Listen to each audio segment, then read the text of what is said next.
you will watch on this podcast. While you having your super plan for marketing, head of HR is firing you. I mean, this is happening today. Every single one of them is different. Every single one of us, we need different things. Every single one of us, we want different things as well. So I'm good, I'm steady, I can think, I can interact when I'm 120 like when I'm 60 today. And this is achievable with the tech. welcome back to this Wellness Billion podcast, my friends. Again, today it's so nice seeing you. We have a brand new setup that we decided to do for this new year. Today we're going to discuss a very, very, very interesting topic with my dad, Karim Amor. Hi guys.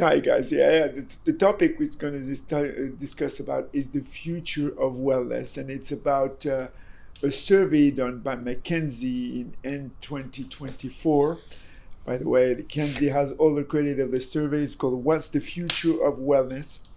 And it's very, very interesting because it was a study done by more than 5,000 people, Yassine.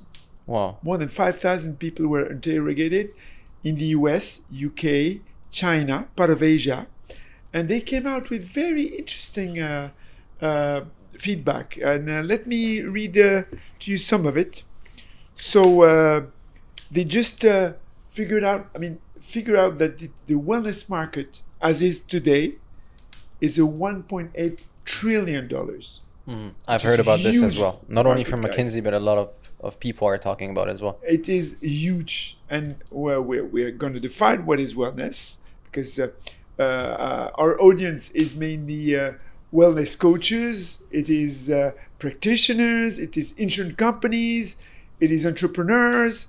All the ecosystem that runs around wellness is the audience that we aim for, as well as the people that are taking very good care of themselves or want to take very good care of themselves, so that they know exactly how they can interact with their body, with their soul. And we're going to see that it's not only one size fits all, it's the different things. So let's get on track.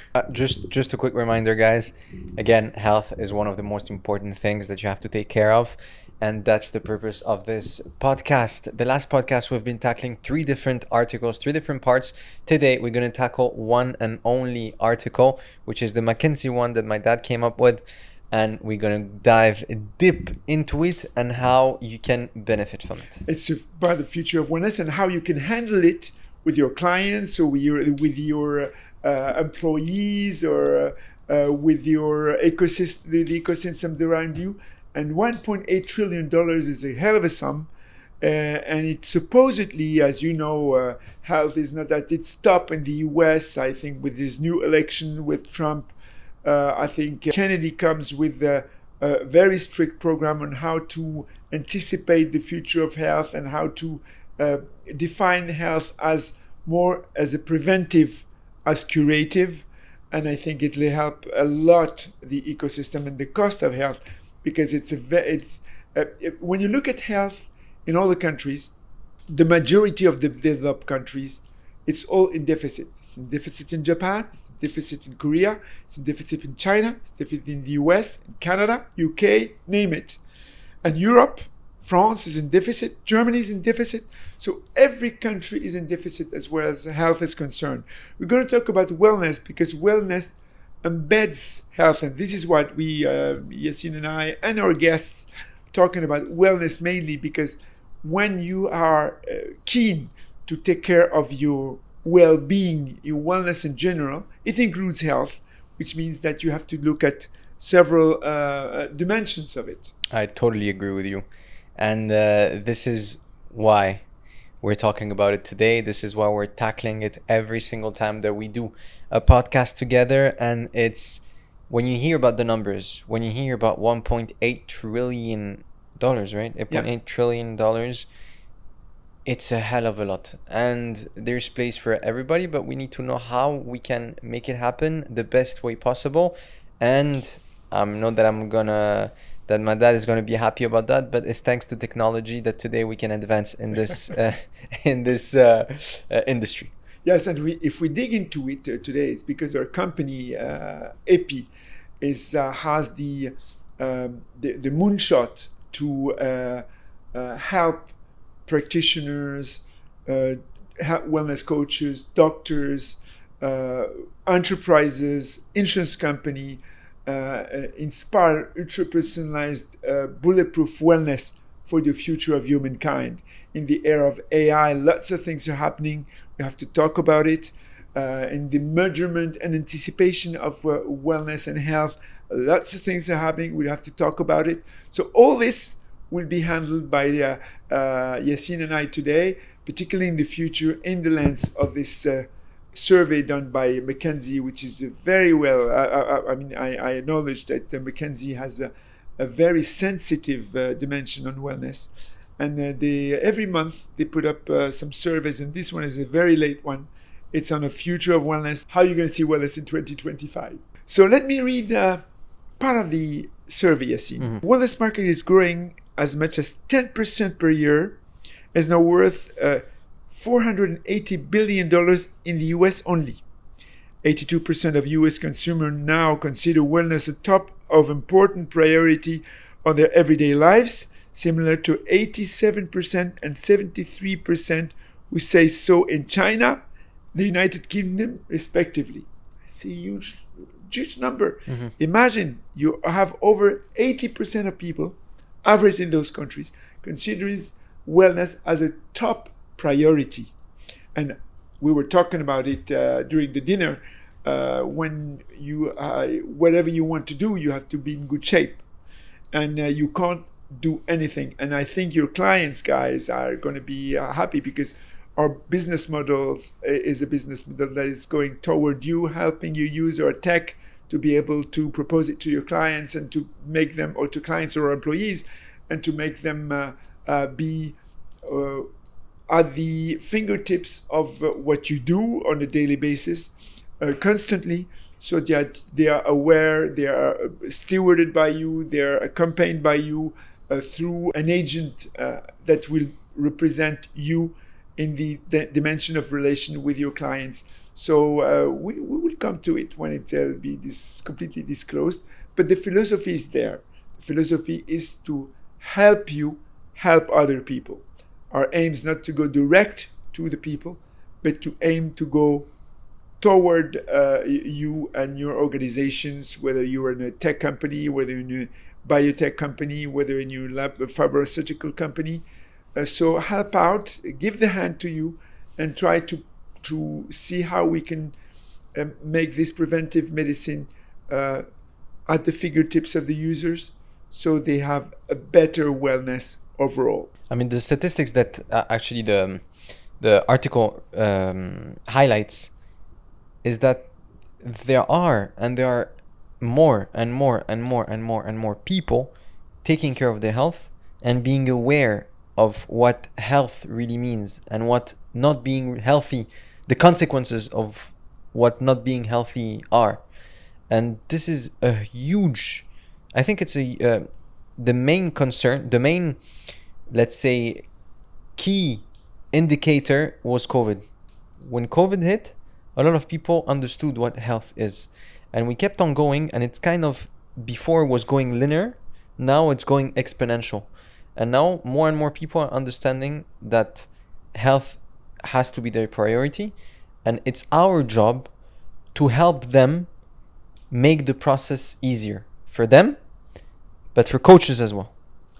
That's when 𝐒𝐿 comes in on time. And also we have to take into consideration something that struck me. You remember about, I think it was 5 or 6 podcasts ago. We've done a lot since then.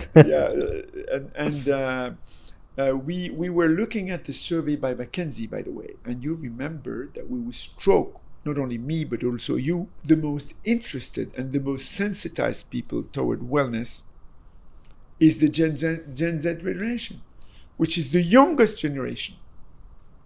Whereas I thought it was the millennial, or minimum the baby boomers like me. But that's thanks to social media. That's thanks to social media, because a lot of people, I mean, now we have access to everything. We can know what everyone is doing thanks to social media.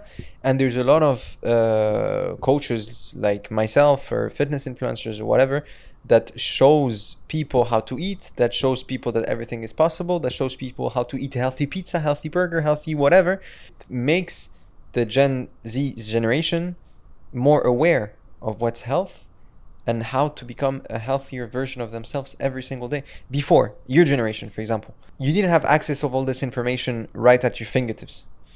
You had to go discuss with people, you had to go read books, you have to watch TV, you had to read the journal or whatever. Now I'm just taking my phone and making some research, and even with ChatGPT, I just have the information right in front of my eyes. I can tell ChatGPT, okay, I'm an overweight person or underweight person, I'm not doing or I'm exercising once a week. How can I make my healthy life better? And ChatGPT is gonna like script me every single thing. But let me finish just one thing. ChatGPT gave me all the answers that I needed. The problem is that us as human beings, we definitely need someone or something to accompany us throughout the process, because the process is what's hard. Starting is hard. Having the first step towards, okay, I'm gonna write ChatGPT to tell me like what to do, it's easy because just writing a prompt and ChatGPT is going to give us the answer. But then what are we making from that information? Is it worth it for us? Is it not worth it for us? Is it personalized to us? Is it not personalized to us? And that's something very important that we have to discuss. I was going to tell you this. I was tell you one size doesn't fit all, and we'd say it all the time. And this is why AP, which is the derivative of epigenetics, because guys, I explained to you how AP came to life, and we were sitting and discussing about the name of the company and trying to see what was worth having a device that can automatically get you with in a non-invasive way, get your sugar levels and your insulin resistant levels and so on, and your stress level also, and things like that. And we decided that the company was to be called Epi because of epigenetics. Epigenetics is, as you mostly know as coaches, is the genetic code that represents 80% of your genetic codes, because we're born with a code, which is a gene code, and this gene code represents 20% of our total code. The rest is represented by epigenetics, which is the code, the genetic ellipse that exists and is modifying by opening and shutting protein doors to your initial 20% code, depending on what you eat, what you think, who you're with, how you breathe, how you interact with people, how you sleep. All this represent the epigenetic, and the magic of it is that epigenetic can evolve over time, which means you can cure things out of knowing that your genes are not something fixed, not something you cannot control, not something you cannot, you have to support, or you have to live with. Yes, your initial code you have to live with. If you diabetes type 1, something complex that you cannot change, at least today, but with tech, you can help it with having a electronic pancreas linked to AI, who gives you the right amount of insulin, whatever you need it. And even we have today some devices that can be put in your pancreas to help the pancreas to release whatever insulin you need, but it's still under survey, still has to pass through different forms of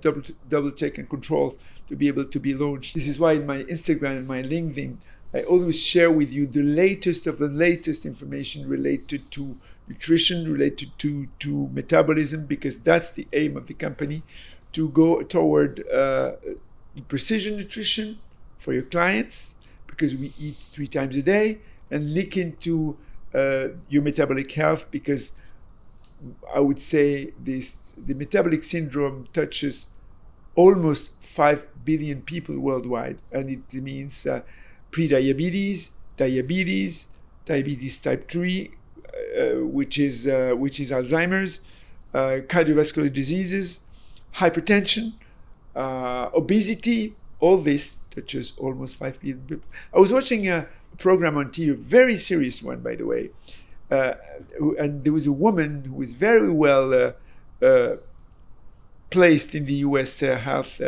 ecosystem, and she was saying that 75% of the Americans are obese. 75%. Yeah. Me. About this, I'm actually following fitness content creators in the US, and there's a big trend at the moment, or maybe like a few months ago, doing this video saying I'm going to the most obese state in the US, and they go to people that are really obese, that are like obese but morbidly obese, and they're sick because of that. And when you see the result of what they eat, you see the result of what's available to them as well on the streets, and what the culture makes them eat. It's horrible. It's horrible, and you understand the lack of education. You understand maybe the powerful marketing as well that has been done behind. I think it's more that than the education, because at the end, education comes from okay, I agree with you. Powerful marketing, but there's still an education behind. I mean, for example, I saw all the marketing that was done all over the world, but the education that was made to me was completely different from the marketing that was done all over the world. So the choice is ours. The choice at the end of the day, it's ours. It's what are we going to do with our body? Where is our hand going to go? What is our hand going to grab? And how many times our hand is going to come to our mouth to eat? You see what I mean? See, this is why we created 𝐒𝐿, which is a tool for evaluation and measurement on the effect of what you're eating on your body. It means that you will be able to know, in 2025 it will be released, you will be able to know, because you're part of it, you will be able to know what the 3 times a day eating, if you eat 3 times a day, will do to the body of your clients, and suggest new recipes for them to be able to tweak whatever they do. And what you don't measure, you lose. We all know about it when you have fever or whatever we have. When you go and do the analysis in the laboratories, it's just to measure. So we found out that by measuring 4 or 5 different statistics or evolution on an evolutionary basis, which means on a continuous basis, you would find patterns that AI can help you correct by nudging you in doing something you know. So tomorrow, when people will eat ultra-processed food, because that's the main problem of the US. It's ultra-processed food. Main problem of England, main problem of some countries, mainly the developed countries. You eat worse in the US than you eat in Morocco.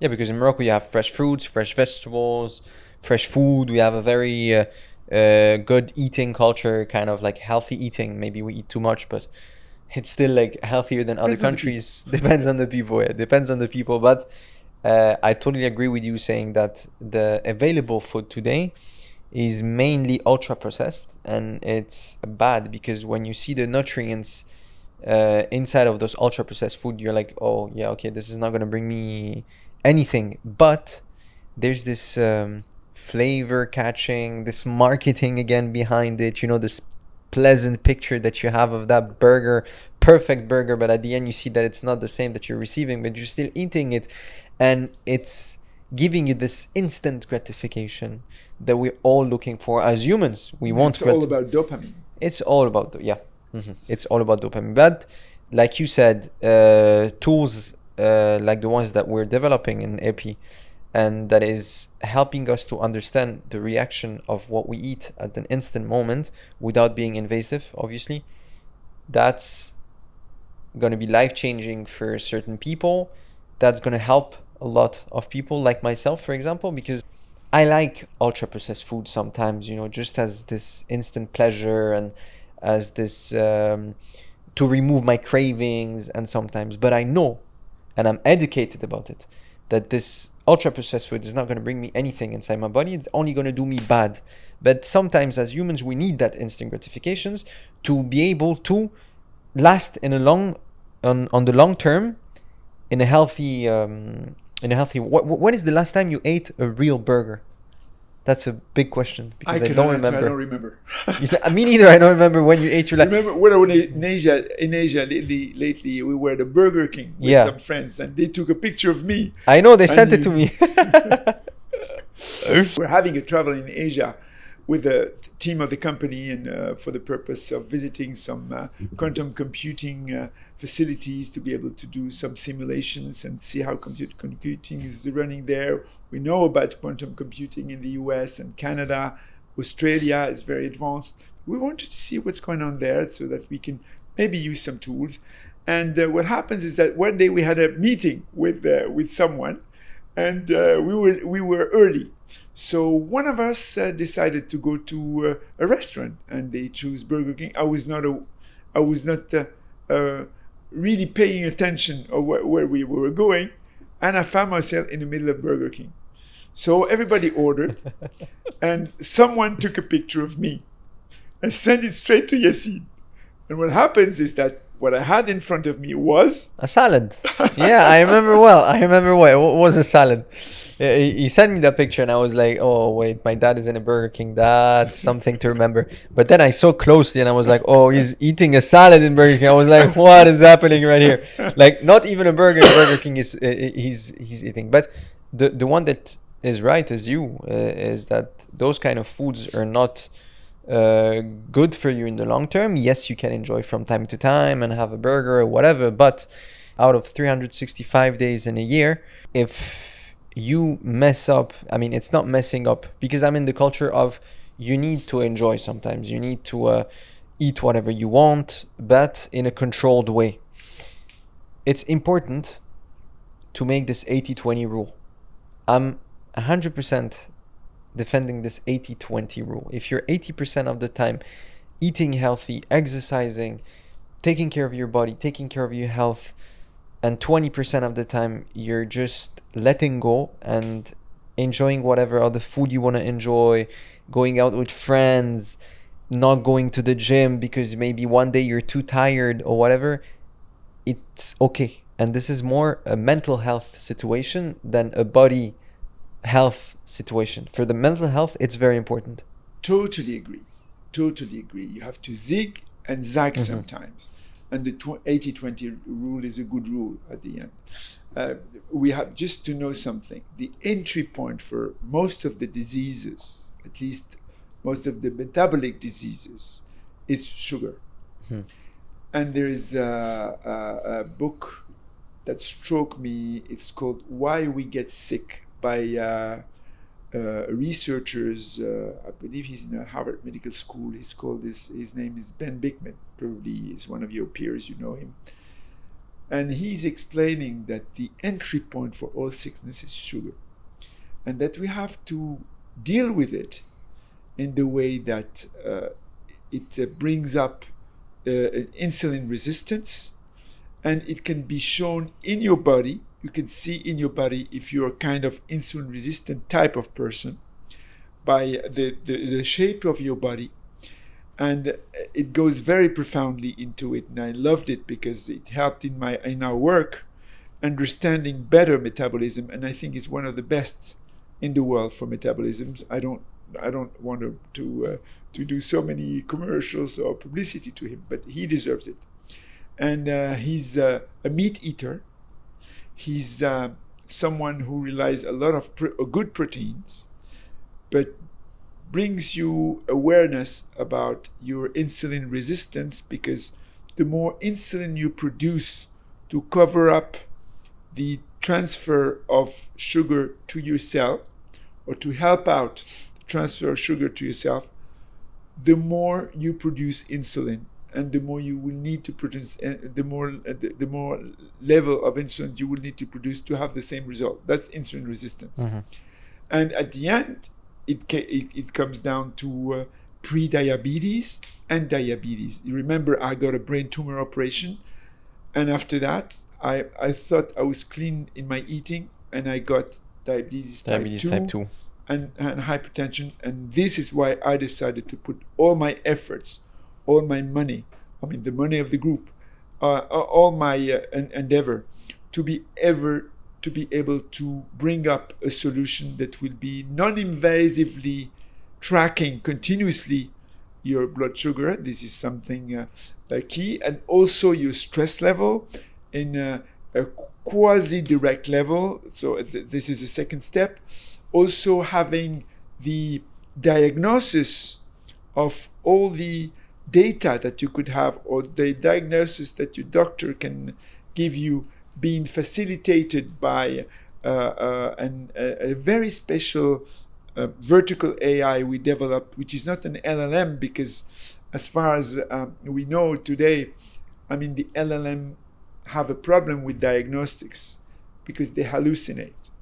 And all LLM in the world hallucinate. This is a very, very important topic, because when you have so many datas, whether it's 3 billion, which is small, which is 7, which is 8, today we are 400 to 6 to 700 billion parameters handled by AI, and we are in the low of the averages. So we cannot have a precise diagnostics by an LLM because it hallucinates. I mean, if you put the word character and you say to him, and you say to the LLM, him or her, I don't know, how many R's there in the word character, they might miss, because they only know the next word, the next phrase, the next paragraph, and they have problems, whereas they are admittingly they are improving. But we have to be very cautious on the diagnostics done by an LLM, not giving it too much credit. This is why practitioners are key, wellness coaches are key. All these ecosystems of nurses that know part of the job, at least related to metabolism, are key. And we have to take into account that human in the loop is still a great force for health and wellness. I agree totally, because at any time we need a human interaction, because we also need to understand the feelings of a certain person to be able to help that certain person. I'm giving you a simple example. When you go to the psychologist, they start asking you a very personal question, and they couldn't answer you or make you feel better if they didn't understand your feeling, if they didn't feel you, if they didn't talk with you properly and see your emotions and see your reactions and see your gestures and see your position as well. Because if you're positioned like this and you're talking, or if you're positioned like this and you're talking, it's completely different. Actually, at this moment, this is out of topic, but I'm learning the power of body language. And for example, as a coach and my client approaches me and has a certain body language, I can understand what is going on.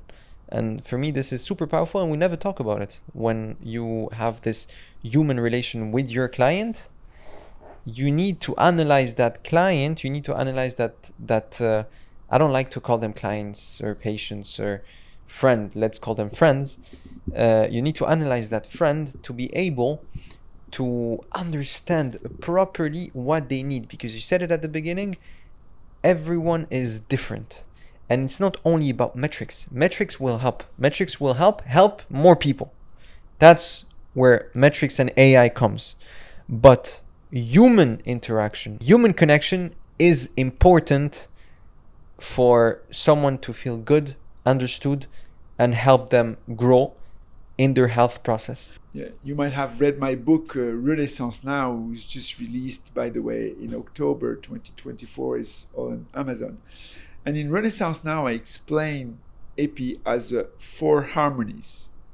The first harmony is the physiological one, the sport you do, what you eat, the effect of what you eat. A psychological harmony, which is what you feel, what you think, how you can interact with something higher than yourself, your higher self, through meditation or yoga or Pilates or that kind of things. Whereas physiology, you go to the sport facility, you eat, you do movements on your own, etc. But there are 2 other harmonies that are very important, which is the social harmony. How do you socialize? and the growth and contribution harmony that gives you purpose. And I think those two last harmonies are as important as the first two ones. Why is that? Because when you see, like, for instance, when you go into the blue zones, and when you see the thousands of people that are over 100 years all together, they have this harmony of having movement every day. I mean, very occupied doing their gardens and so on and so forth. They have a very spiritual life by appreciating nature if they don't pray. They have also this social life, whereas they are helping each other all the time, and I believe it's part of the wellness that we have to consider, and we consider it at 𝐒𝐿𝐀 also. And you have this growth and contribution that makes you upskill yourself on a daily basis, which we do with a tool called Hyperminded that we are developing on the way to the process. So wellness is a holistic thing. Mm-hmm. It's not one thing or another. It's a compound of things that makes you. By the way, you have a survey also by McKinsey. I swear I never worked at McKinsey. They don't pay me. We're just exchanging because they have a reliable information, and I want to share it with you. And we want to talk about it together, and we'll get into more.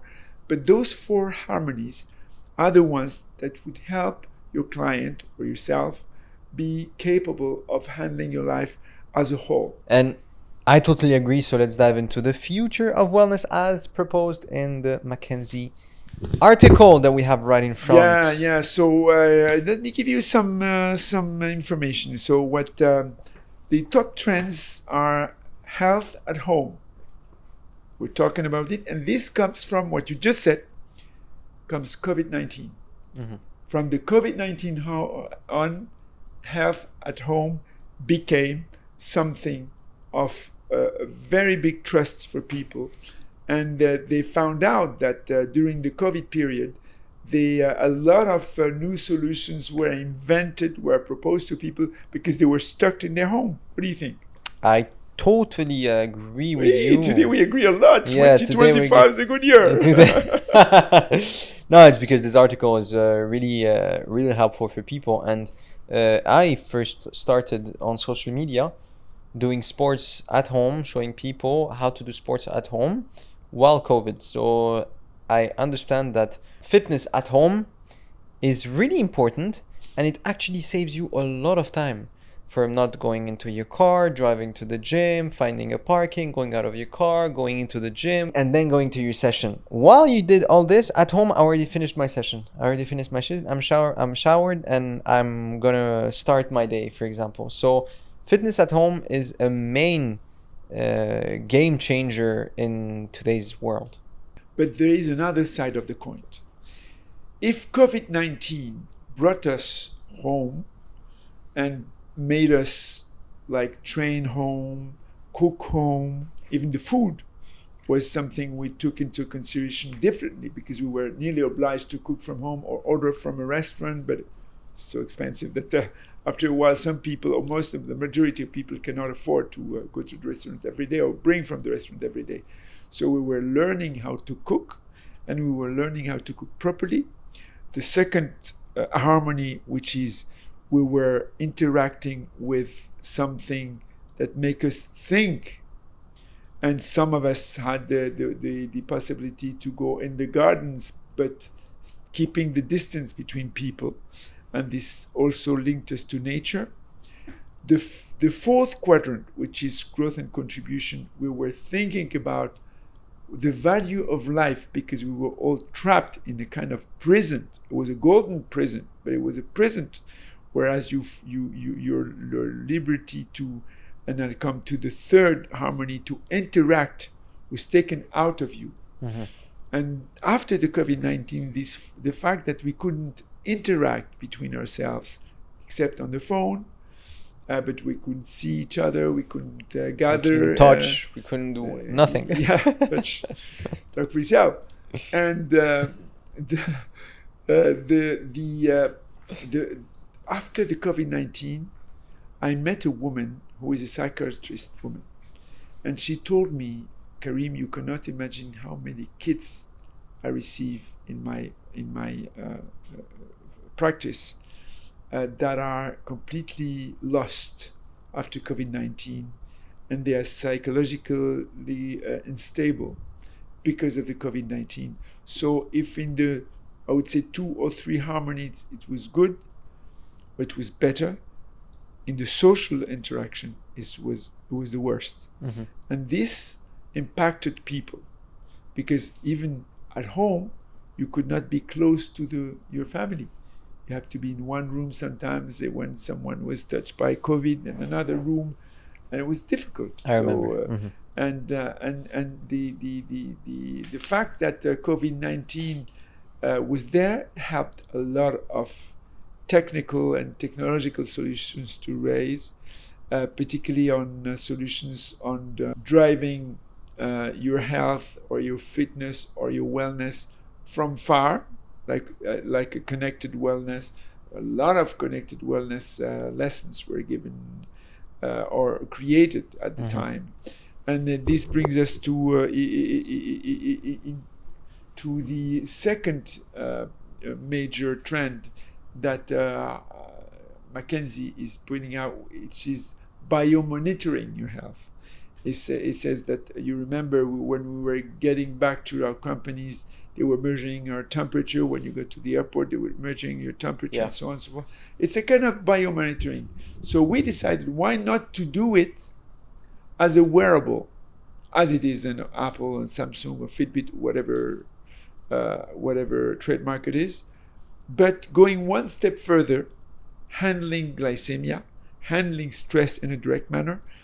And this is the inventor we want to provide also with those guys like Apple, Fitbit, and Samsung and so on, to help measure something more, mix it Mm-hmm. with the data they have, and bring up some, I would say, analysis on the nutrition you're having, so that you can be nudged by doing something of good of yourself, knowing that you have to disclose what you're eating, and the system will take into account and will able you to change your habits in the best way possible, without being stopped of doing what you're doing, but just with another kind of recipe.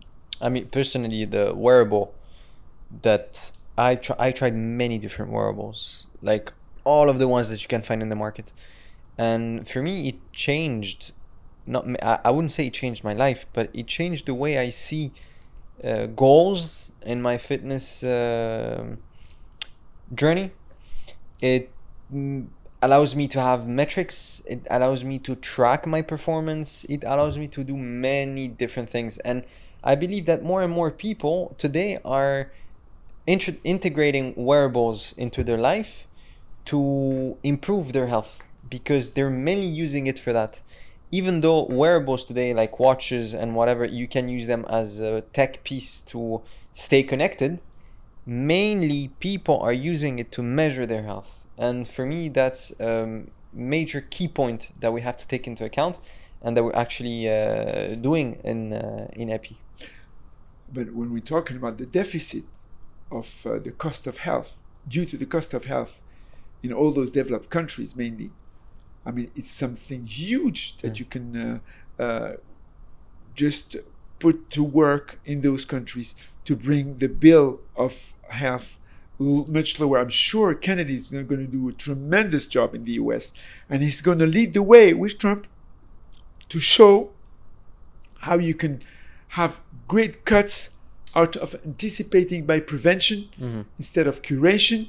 Curation is good. When something happens, you have to be curated, I agree. But if you can prevent it, as the Chinese used to do it in the old times, whereas they were not paying doctors when you were sick, and they were paying doctors when you were not sick. Yeah. So this is something that we have to take into consideration.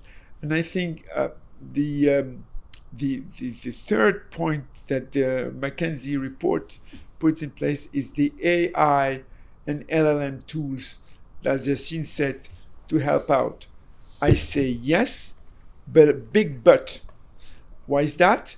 Because LLM, again, hallucinate, and we have to be very much aware of having a human in the loop for the moment until something that might be presented probably by our company in the months to come will be reliable enough that you have 99.9% insurance, or you can be sure that it won't hallucinate, because it's not based on LLM per se, but on AI digged a different way, and we're going to talk about it. And we can envision that the doctors, because we are in deep needs of doctors. And I was listening to a podcast yesterday where they were saying that there's a lack of doctors in the US, and we can see there's a lot of doctors everywhere in the world, everywhere. The majority of the doctors, either they are practitioners that are in the universities, or they are in research and development for a project they have. So there are much less doctors in the field. They need probably more than 30 to 40% of the doctors are in that situation. Mm-hmm. And also the majority of the doctors, I think something like 40%, is heading to 60 years old, which means they have to go out of the field because they're not authorized anymore to practice unless they give them the permission to do so. So all this leads us to AI co-pilot solution to help the doctors make their diagnosis better, faster, much cheaper, so and handle much more people. And if you add to it continuous monitoring, it will help out a lot of people to be able to interact with their practitioner even from far. It could be a new form of billing, for instance, or have a much lower insurance cost. So for the insurance company, it'll be good. For the investment part with the VCs in investing in this field, it's all good, because at the end, they know what this is providing to the healthcare system, to the wellness system. So it may be used by more and more people every day. And for this kind of technologies, I mean, today you have a technology that helps out, not do the diagnostic per se with AI, because it's not you authorize that, except one or two examples, but it shrinks the timing for the doctor to do this consultation, because it's all recorded by an AI, so he doesn't have to do this paperwork anymore. He can do straight to the interest he has to the patient, discussing with the patient, getting informed, and so on. The magic of AI in that aspect is that it handles many parameters, but those parameters have to be domesticated, so they don't hallucinate. There has to be a backbone of something, of data, that will help out do the right diagnostics. And the LLM should help mainly into their interaction, which is the agency. We are entering into an agentic AI, whereas the AI will be able in 2025 to do different jobs, like booking your flight ticket, or doing things like that. And these agentic AIs can also work in wellness. What do you think? It's already happening. There's today AI can help us with many different ways, not only in health industry, but many other industries, investment, life choices. I mean, you can ask anything you want, but then we have to come back to the more rational thinking, saying that it's fine to have AI to be able to help us and make a decision faster, but AI doesn't have to make our decision. AI needs to help us and guide us toward the decision that we're going to make, because at the end of the day, we are humans, we are the one taking the decision. AI is not going to take the decision for us, but we need to use wisely AI in all the different industries that we can have today to help us become better, faster.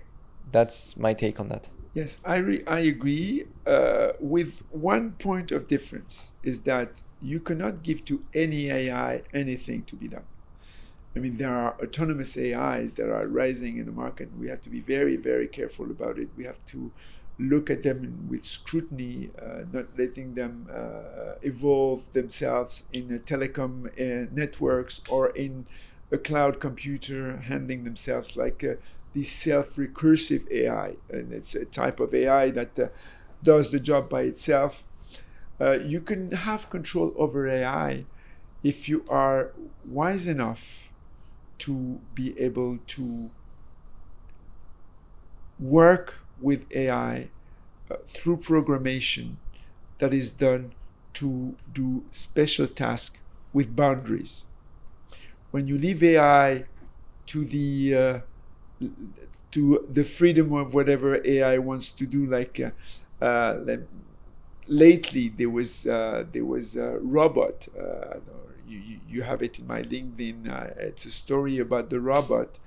Then went into there was in a shop, and they went a small robot. He went into other robot and convinced them to follow him out. Mm-hmm. So imagine something you cannot control that is dealing with this during the night, and follow him. So that means that he could selfishly work and selfishly find the right triggers for the other robots to follow him. Mm-hmm. And at the end, it happened in Shanghai, by the way. It's in my LinkedIn if you want to go watch it. And we'll put the link in the description.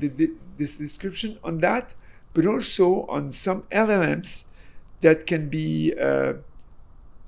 become a kind of uncontrollable. So I think we have to look at it from a very open-minded point of view, but also protecting the humankind of these things that can happen to them. I totally agree. We just need to be able to adapt and take the good, leave the bad, but take our decision ourselves. Agree. This is why we come to another dimension of wellness.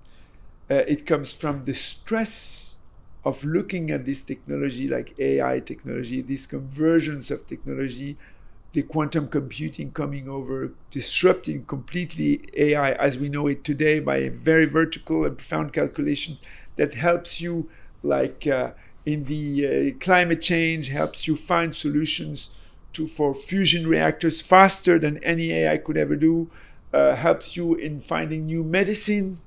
It will help out in a very short period of time, help you invent things and detect things much faster than it really helps you in the weather forecast, which is a very complicated endeavor. So it has some good, some very good. The only thing is that we have to take the responsibility of keeping the control over it. And sometimes when I see things happening worldwide, I am under the impression that there is some slight risk, like you have two schools today, as far as AI for medicine or for whatever is concerned. The crowd says that the existential risk for people to lose their job for an AI or for a humanoid robot or for a robot of whatever sort, because a robot can have different forms. And I made a small reel on LinkedIn when I disclosed the fact that Elon Musk was saying to the world that in 2035 or 2040 there will be over 10 billion humanoid robots in the world, which means more than humans. Uh-huh. And this is a question that we have to ask ourselves, because when you see the autonomous car coming up, I mean, I was in China lately, and as I was in the highway, the guy didn't touch the wheel drive at all for the whole road. And I visited the facility where they were handling the highways, preparing them for the autonomous cars, as I was visiting also a facility for quantum computing. And I saw things that mean that some governments, like the US government, the Canadian government, the UK government, Europe government, are pretty frozen by over-regulating. Mm-hmm. And I'm for regulation, but not over-regulation. And what happens in Europe is that they will be very far beyond, even on wellness solutions. So you will see wellness riding in Asia, you will see it in America, in Europe. UK is a good country to go for find solutions. Solutions rising from Africa will be solutions because there's no regulation. The regulations are not as strict. So I believe Africa is the country where you can see the emergence of nearly the doctor in the pocket linked to the real doctor, which they don't have much of. So this is something we're looking at 𝐒𝐃, and we think that it's going to help out. But it has the other side of the coin, as we said, and we have to look at it very closely. And I was looking at a survey by AY. They were saying that the people from work are as stressed about AI as they're happy to have it. This is why my book Renaissance Now, I call this is schizophrenic technology, because while you having your super plan for marketing, your head of HR is firing you. I mean, this is happening today, and it will happen more and more. So we have to be aware of this no man's land in the future. I would say 5 to 10 years ahead. It'll be very hard. So we have to anticipate it, to get ready about it. I mean, the wellness industry has a lot to offer. The wellness industry, like we said at the beginning of this podcast, is a $1.8 trillion industry, and there is a lot to discover. There's a lot to be developed. There is a lot to learn as well in this industry. And personally, it's one of the most fascinating industries because we are 8 billion people in the world. And like we said, every single one of them is different. Every single one of us, we need different things. Every single one of us, we want different things as well. So we might have examples, we might have mentors, we might have guidelines, but we are different. We're going to operate differently. We're going to think differently. And having kind of AI helping us find our decision, helping us go through different processes and guide us towards our success in a healthy way, I believe that it's gonna help us a lot. I believe that it's gonna make more people healthier in a faster way, like I said before, and in an easier way, because what we want as humans is something easy. What we want is that everything is giving to us in a golden platter. We as humans is normal to, I mean, it's normal, maybe not, but it became normal to want everything right now. I want this now. I don't want to work for it. I want it the easy way. And tech and AI will help us to get it faster, but we still have the responsibility to make it better.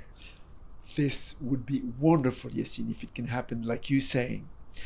Bear in mind something important is that AI is a deflationary technology, which means you can produce more, better, cheaper. Definitely. And this is why in my book Renaissance Now, I speak about the process of taxing the robots, taxing the tech companies like us. I mean, I would accept tomorrow when our product will be launched to be heavily taxed. Why? Because it might take jobs away from people. Like we're having for the third and fourth quadrant, we're having solutions called Hypermind that I talked about already in the beginning of the podcast. It helps you upskill yourself every day a little more. And this is to be always ahead of the curve of AI or any quantum computing or any fancy thing that you can ever imagine. By having an analysis of your sector and your clients when you're a company or something that you love doing purposefully. How advanced is it? Having what we are in the process of inventing what we call transhuman thinking, because we have to go toward upskilling with critical thinking, with creativity thinking, and with the transhuman thinking. What is transhuman thinking? Transhuman thinking, we say a lot today about the future of our endeavor. Transhuman thinking is when you take something that happens in a sector and you bring it to yours, and you show how it can work properly. So transhuman thinking is also something we have to look at, and we have to propose to the world. And those second and three harmonies, which is you grow, you stretch your brain every day, and you meet people to discuss about it, which means that people that have the same concern or the same topic on the day that you're having your upskilling, you can meet them wherever they are in the world. And I think, you know how longevity is important for me. We work a lot on longevity because I believe that healthy longevity means you go toward being 120, feeling you're 60. And then when you come back to today, you have all the process that you have to feel to be able to achieve that goal. And I believe that if we do it that way, if we go toward healthy longevity, it's very different than longevity by itself. Healthy longevity, I'm good, I'm steady, I can think, I can interact when I'm 120 like when I'm 60 today. And this is achievable with the tech. This is achievable with the help of AI and quantum computing, finding out cures and different ways to handle our wellness. But we need to interact, as you said. We need to grow and contribute to the world in one sense, apart from the physiological or the psychological aspect of it. And it's as important. I mean, the last quadrants are as important as the first two ones, and we have to live by it.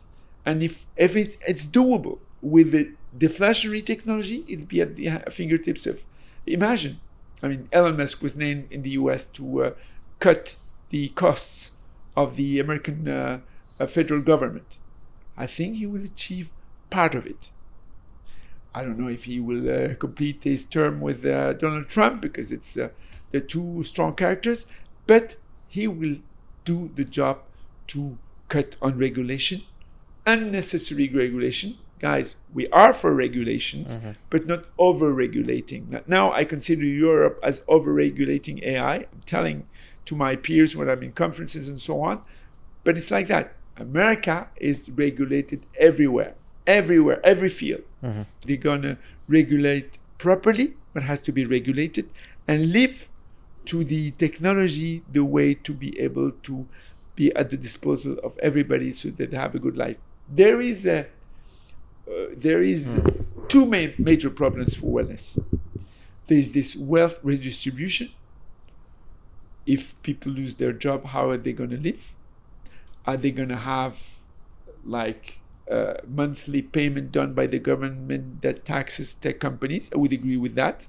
But not all countries have tech companies. Not all countries have LLMs. Not all countries have these advanced autonomous robots that they have to pay for to be able to help somebody use them, and they taxed for that. I mean, not all countries can do that. Maybe it will be probably possible in the 10 years to come, but we have to live time to time. We don't know what's going to happen. That's the distribution of wealth. The second one is about having people project themselves in another way of thinking. In my book Renaissance Now, I share, and you've been reading the book, I share the fact that we've been disciplined toward a kind of four-dimension thinking, like the Einstein way of thinking. But there are many other ways of thinking of intelligence. Yoga has 16 ways of defining intelligence. The string theory of quantum has 11 levels of thinking that we can look at. I mean, you have plenty of ways of thinking of our future, because when you look at the book the way I wrote it to provide information about what those AI techs and quantum computing can do for your health and for other sectors also, but also talk about the magnificence of this technology for our lives, but also the downsides of it and how they can be mitigated. And I project the book in the 2 to 3 years to come And again, I say it here in front of everybody, I believe AGI will come far before 2029. And for me, it means when AI is going to be AI and robotics and all those things are going to be able to do 95% of the tax, when they will be able to do 95% of the tasks that we do on a daily basis, faster than us, better than us, cheaper than us. This is why I call it deflationary technology. So this second dimension, plus the one of the distribution of health, is something we have to take into consideration. And what does it touch directly? Our wellness. Mm-hmm. Yeah, we always come back to wellness, always come back to our own well-being. Let us know what you guys think in the comments about this topic, because it's an endless, let's say an endless discussion topic that we can talk about. And as you may see, my dad is really passionate about this topic and has a lot of information to share.